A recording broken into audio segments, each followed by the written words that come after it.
논문 주제는 정했는데 이걸 어떻게 연구하지? 하고 멈칫한 적 있으세요?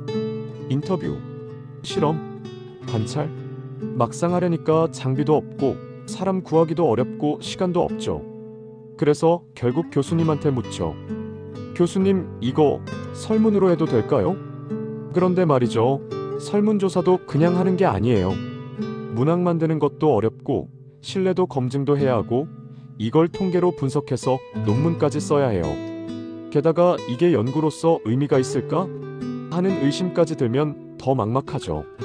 그래서 오늘 영상에서는 설문조사로도 훌륭한 논문이 충분히 가능하다는 걸 실제 사례와 함께 분야별로 쫙 정리해서 보여드릴게요.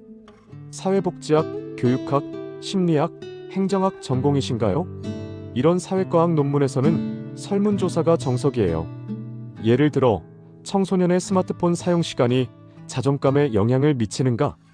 이런 연구를 한다면 어떻게 해야 할까요? 실험할 수 없죠. 누구를 일부러 스마트폰 과몰입하게 할 순 없잖아요. 그래서 설문으로 자존감 척도, 스마트폰 사용 시간, SNS 사용 목적 등을 조사하고 그 관계를 통계적으로 분석하는 거예요.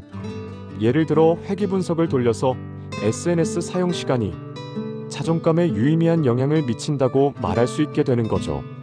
이렇게 실제로 측정이 불가능한 심리적 변수나 행동 동기 같은 건 설문조사가 가장 강력한 도구가 돼요. 공대, 자연과학대 전공자분들은 설문조사의 거리감을 느끼기 쉬워요. 이과는 실험이지, 설문은 좀 애매하지 않나요? 라고요. 그런데 요즘은 다릅니다. 기술 수용성, 사용자 경험, 시스템 신뢰도 측정 같은 주제가 점점 많아지고 있어요. 예를 들어 재생에너지에 대한 일반인의 수용성을 연구한다고 할 때 실험보다 설문조사가 더 적합해요. 사람들이 태양광이나 풍력에 대해 얼마나 신뢰하는지, 환경 가치에 얼마나 동의하는지를 수치로 측정해야 하거든요. 또 소프트웨어 공학에서는 사용자 인터페이스 만족도, 건축학에서는 스마트홈 기술 적용 가능성, 산업공학에서는 작업자 피로도와 안전 인식 같은 것도 전부 설문으로 접근할 수 있어요. 즉, 사람의 인지, 판단, 선택이 필요한 분야라면 공학에서도 설문조사는 진짜 강력한 방법이에요. 의료보건 쪽은 오히려 설문조사의 대표 강자예요. 간호사의 직무 스트레스와 이직 의도, 청소년의 음주 경험과 건강인식, 노인의 치매 지식과 예방태도 같은 주제들 다 설문으로 진행돼요.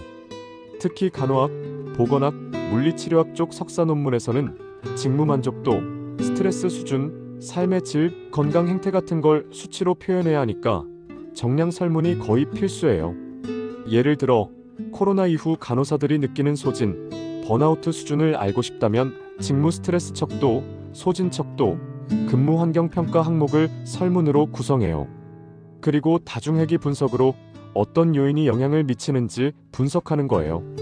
이런 방식은 직접 측정이 불가능한 정신적 심리적 상태를 다룰 때 설문조사가 유일한 방법이기도 해요. 예체능도 설문 가능할까요? 당연히 가능해요. 예를 들어 무용 전공자가 자기 신체 이미지 만족도와 자존감의 관계를 연구한다고 할 때 실험은 어렵지만 설문은 가능해요. 신체 이미지 척도와 자존감 척도를 사용해서 두 변수 간 상관관계를 분석하면 되거든요. 체육 쪽에서는 선수들의 루틴과 경기력, 일반인의 운동 지속 의지와 헬스장 만족도, 스포츠 관람 경험과 팬 충성도 같은 것도 설문으로 측정할 수 있어요. 예술 쪽도 마찬가지예요. 전시회 관람 경험이 미적 감성에 미치는 영향, 연기자의 공감 능력이 몰입감에 미치는 영향 등 정서적 경험을 수치화하려면 결국 설문이 필요해요. 예체능 분야도 결국 사람의 마음과 경험을 연구하는 학문이기 때문에 설문조사는 오히려 마음에 닿는 과학이 될 수 있어요. 그럼 설문조사를 논문으로 잘 연결하려면 어떻게 해야 할까요? 첫 번째로 중요한 건 주제와 변수의 연결 고리를 먼저 설계하는 거예요. 단순히 궁금한 걸 막 물어보면 안 돼요. 예를 들어 직무 만족도와 이직 의도를 알고 싶다면 만족도는 어떤 항목들로 구성할지, 이직 의도는 어떤 식으로 측정할지를 미리 정해두는 거예요. 두 번째, 신뢰도와 타당도를 챙기는 게 핵심이에요. 논문 심사할 때 제일 많이 지적받는 게 이 부분이에요. 신뢰도는 보통 크론바흐 알파로 검증하고요. 타당도는 선행연구 기반 문항 구성으로 확보해요. 이건 꼭 SPSS나 자모비 같은 통계 툴로 확인해줘야 돼요. 세 번째는 파일럿 테스트예요. 전체 설문 돌리기 전에 30에서 50명 정도 소규모로 먼저 테스트를 해봐요. 이 과정에서 문항이 이상하진 않은지, 너무 길진 않은지, 설문 응답이 너무 한쪽으로 쏠리진 않는지를 체크하는 거예요. 네 번째는 분석 계획까지 포함한 설계예요. 예를 들어 단순히 만족도만 알고 싶다면 평균값 비교면 되지만 관계를 보고 싶다면 상관 분석이나 회귀 분석까지 생각해서 설문 문항을 짜야 돼요. 분석할 수 없는 구조로 설문을 만들면 나중에 데이터를 써먹을 수가 없어요. 그리고 마지막 다섯 번째, 윤리적 절차를 꼭 지켜야 해요. 연구 참여자 동의서, 개인정보 비식별 처리 같은 거요. 특히 IRB 승인이 필요한 경우도 있기 때문에 소속 학교 규정을 꼭 확인해야 돼요. 이 다섯 가지를 잘 챙기면 설문조사도 진짜 멋진 연구 도구가 될 수 있어요. 그리고 논문 완성 후 학회나 컨퍼런스에서 발표할 때도 이건 신뢰도와 타당도 다 확보된 도구로 정량 분석한 결과입니다 하고 자신 있게 말할 수 있는 거예요. 혹시 지금 설문조사를 할까 말까 고민 중이라면 꼭 해보라고 말해주고 싶어요. 처음엔 어렵고 막막하게 느껴지지만 설문지를 직접 구성해보고 데이터가 하나둘 모이기 시작하면 생각보다 재미있어져요. 그리고 그 데이터가 진짜 논문이 되는 걸 보면 내가 연구자구나 싶은 실감이 와요. 특히 설문조사는 본인이 통제 가능한 방식으로 자료를 수집할 수 있어서 처음 논문 쓰는 분들한테는 좋은 선택지예요. 어렵게 데이터 요청하지 않아도 되고요. 직접 설문 설계하면서 통계 감각도 같이 키울 수 있어요. 그리고 나중에 실무에서도 많이 써먹어요. 마케팅 조사, 조직 진단, 사용자 만족도, 평가, 고객 경험 분석 등 실무에서도 설문은 진짜 많이 쓰이거든요. 그러니까 지금 설문조사 연습해두면 두고두고 써먹는 자산이 되는 거예요. 설문조사로 논문을 쓸 수 있다는 걸 알게 되면요. 논문 주제 선정도 훨씬 수월해져요. 왜냐면 내가 궁금한 걸 직접 확인할 수 있는 도구가 있다는 확신이 생기거든요.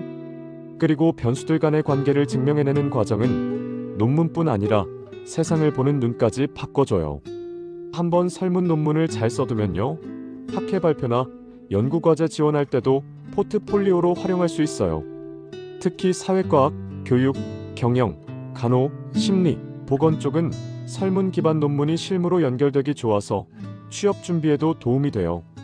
무엇보다도 설문은 내 주변 사람들의 의견과 경험을 바탕으로 세상의 작은 진실을 밝혀가는 작업이에요. 친구들, 동료들, 직장인, 학생들, 지역 주민 그들의 목소리를 데이터로 바꾸고 이걸 근거로 문제를 진단하고 해결책을 제시하는 거예요. 이게 바로 연구의 힘이고 논문이 가질 수 있는 멋진 방향이에요. 논문 작성의 첫걸음, 논문 기획에서 완성까지 단계별로 설명해주는 전자책이 있어요. DIY, 스스로 논문 기획으로 논문 쓰기를 시작해보세요. 영상 더보기와 댓글에서 이 전자책을 만날 수 있어요. 설문조사로 논문 쓰는 방법, 감이 좀 잡히셨죠? 다음 영상에서는 공공데이터, 논문에 제대로 활용하는 법을 알려드릴 거예요. 국가통계포털, KOSIS, 공공데이터 포털 같은 곳에서 유용한 데이터를 찾고 그걸 논문에 어떻게 녹여내는지 실전 팁을 가득 담아드릴게요. 설문 아니면 논문 못 써? 이런 생각하고 있다면 이 다음 영상 꼭 보셔야 돼요. 구독과 좋아요, 그리고 알림 설정하면 혼자서도 논문 기획하고 작성할 수 있는 많은 정보를 알 수 있을 거예요.